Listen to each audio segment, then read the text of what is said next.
Ang kwentong ito ay na-share sa atin ng isa nating kaibigan. Tawagin natin siyang James. At ito ang kanyang kwento.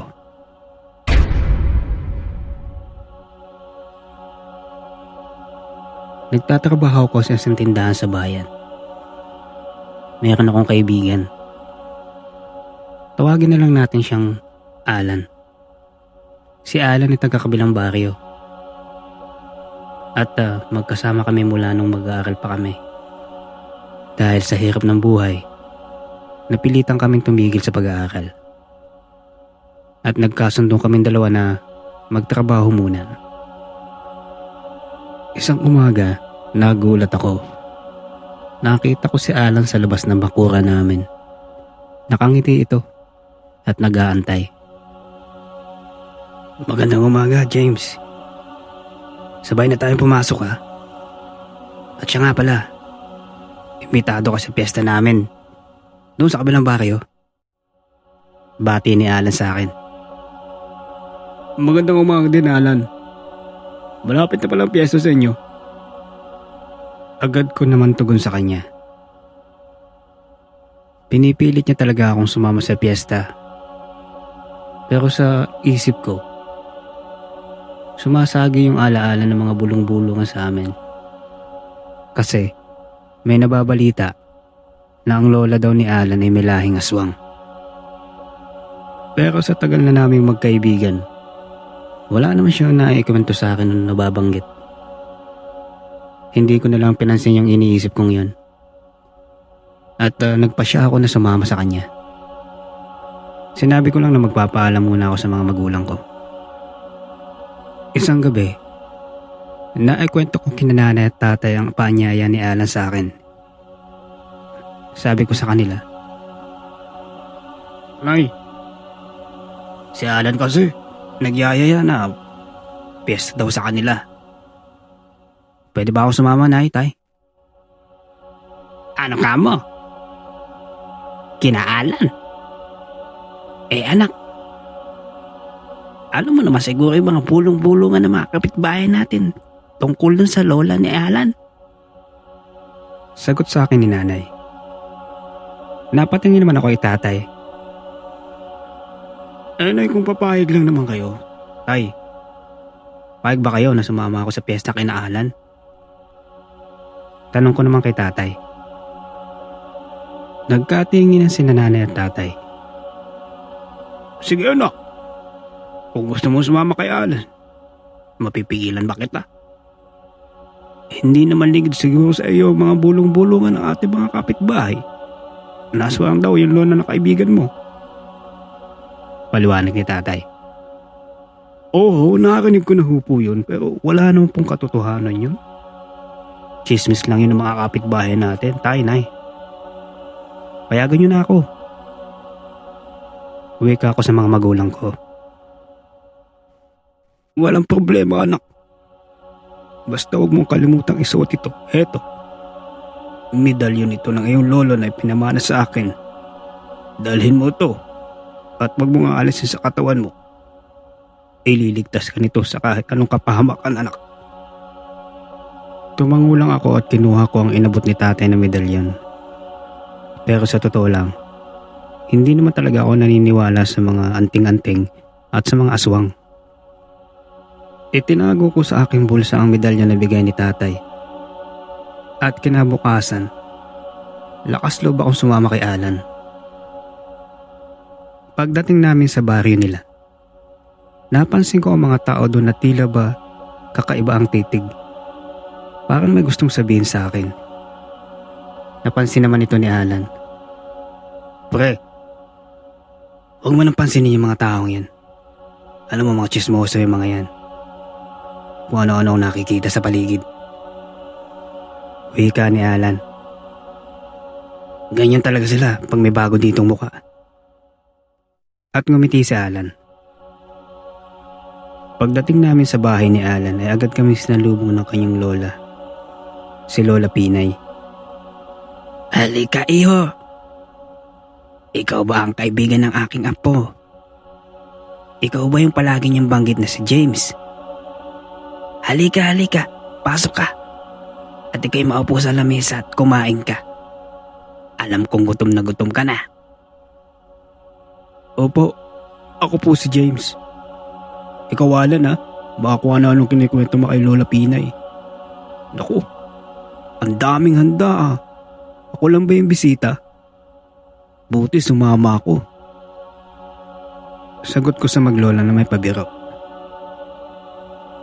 Ngunit bigla akong natigilan nang may naamoy akong kakaiba sa loob ng bahay. Mabaho, malangsa, tila ba may nabubulok na laman o hayop. Pero nagpatemali siya ako. Ayoko mapahiya si Alan. Kaya tiniis ko na lang kung ano man yung naaamoy ko. Sa lamesa, inupuan ko kung anong hinain nila sa akin. Isang hapag na puno ng iba't ibang klase ng putahe. Ngunit parang may mali dito. Kitang-kita ko sa isang malaking tipak ng karne ang umaagos na dugo. Muntik nang bumaliktad ng sigmura ko. Pumikit ako at kinusot ko ang aking mga mata. Pagtingin ko muli sa ulam, ay normal na ang mga ito. Nang maramdaman kong parang naiihi ako, nagtanong ako kung saan ang palikuran. Habang papunta ko roon ay huminto ako ng saglit sa labas upang huminga ng sariwang hangin.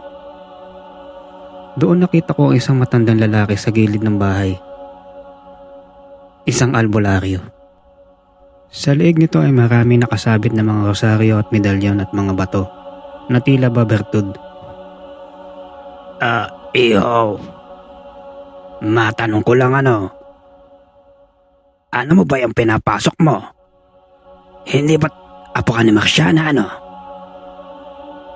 Nabigla ako at kilala niya ang namayapa akong lola.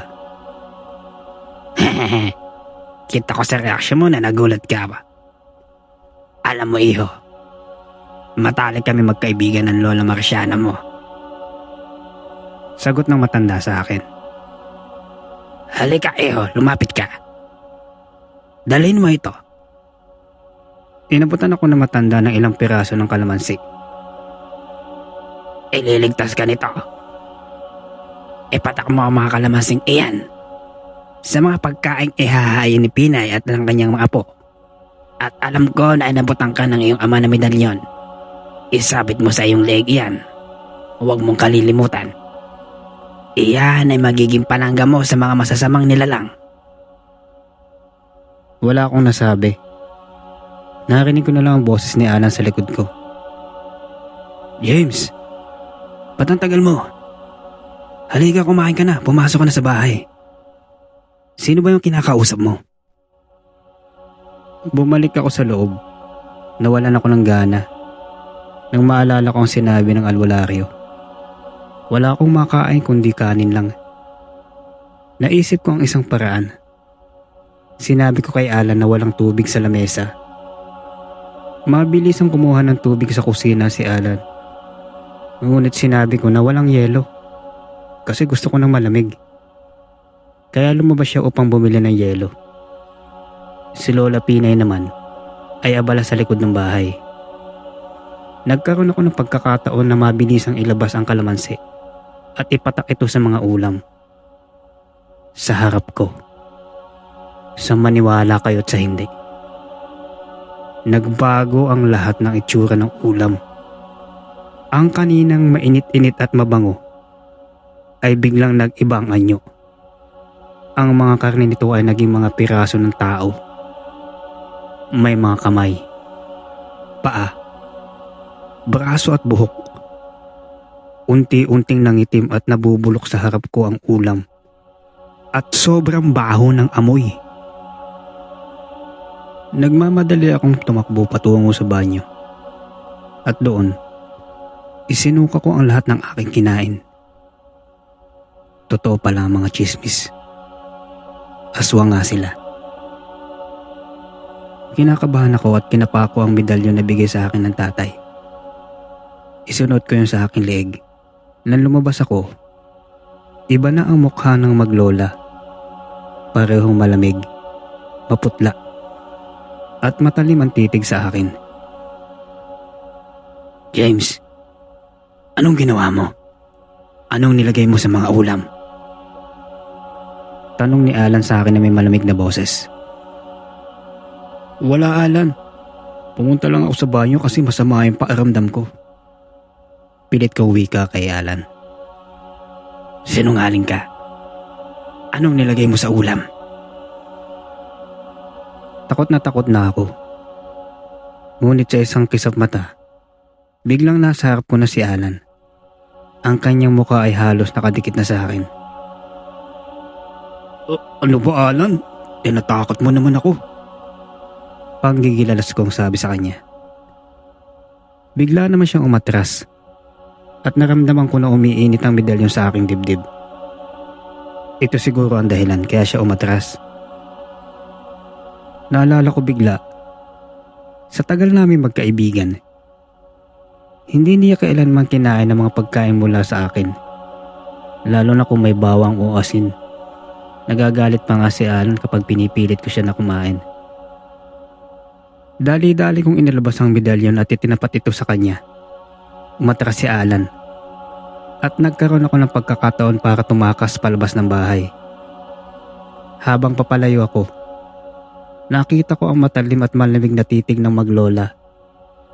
Para bang nagpapahiwatig ito ng isang pangakong paghihiganti. Pagdating ko sa bahay, agad kong ikinwento sa aking mga magulang ang nangyari. Nagulat silang lahat nang banggitin ko ang albularyo. Ano? Iyon ang matandang umibig sa iyong lola nung araw. Paliwanag ni Itay. Pagkatapos ng mga pangyayaring yun, hindi na ako bumalik sa trabaho. Takot akong baka balikan ako ni Alan. Hanggang ngayon hirap pa rin akong paniwalaan na sa tagal namin magkaibigan, ay may tinatago pala itong si Alan. Na ang katotohanan, na ang pamilya pala nila ay isang aswang. At ang kalamansi, ito ang nagligtas sa akin sa pagiging yanggaw kay Alan. Wala na akong balita mula noon. Hanggang dito na lang ang kwento ko. Sana marami makarinig ng aking kwento. At isang paalala na rin sa mga tao. Huwag na huwag kayo magtitiwala kahit pa sa kaibigan nyo. Hindi nyo alam ang mga tinatagong lihim nito.